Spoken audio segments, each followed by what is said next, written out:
सम्मानित अतिथि श्रीयुक्त महानंद सार आम स्वतंत्र बा सम्मानित अतिथि आम ब्लॉक रो एबीओ साहू सार आम दासपाली प्राथमिक विद्यालय रो अवसर प्राप्त शिक्षक हरपाल सार आम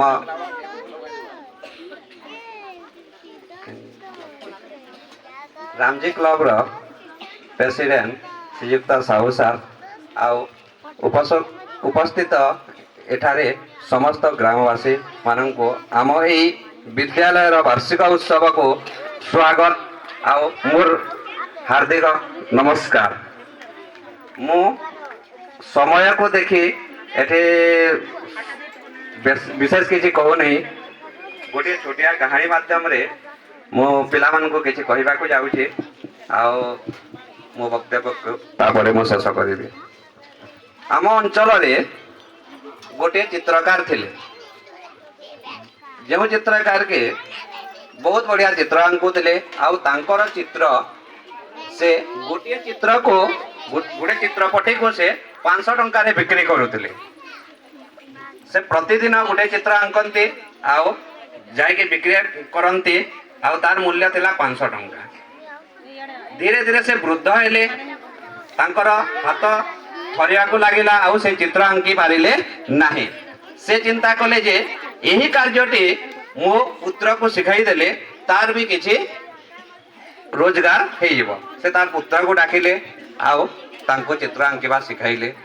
पुत्र धीरे धीरे किछि दिन शिखिला परे से तार चित्र को नहीं बाजार रे बिक्री कला।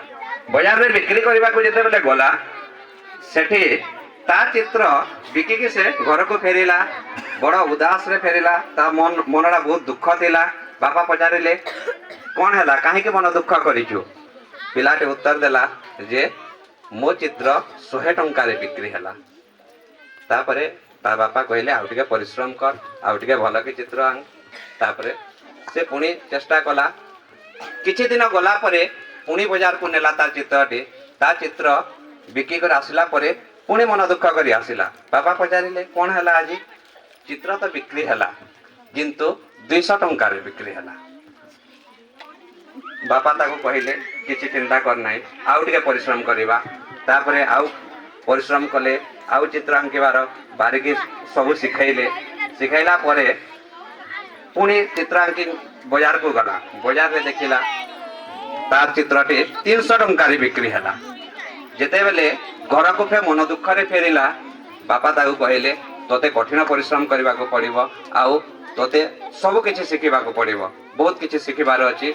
से निरंतर बाप पुए दुई जण बहुत चेष्टा करी चित्र को सुंदर कले आउ तापरे पुणी से ता चित्र बिकिबा को गला। बाजार को जेते बेले गला चित्र बिकी के फेरिला। से बहुत खुशी रे थिला। बहुत खुशी रे थिला। तापरे घर के फेरिला परे बापा पचारिले जे चित्रटी बिक्री हैला केते टंका रे बिक्री हैला। 700 टंका रे बिक्री हैला। से बहुत खुशी थिला।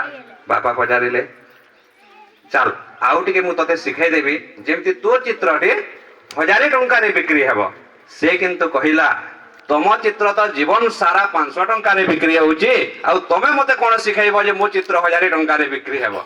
तापरे बापा तांको कहिले तो चित्र जीवन सारा 700 टंका रु अधिक रे बिक्री हेबो नहीं।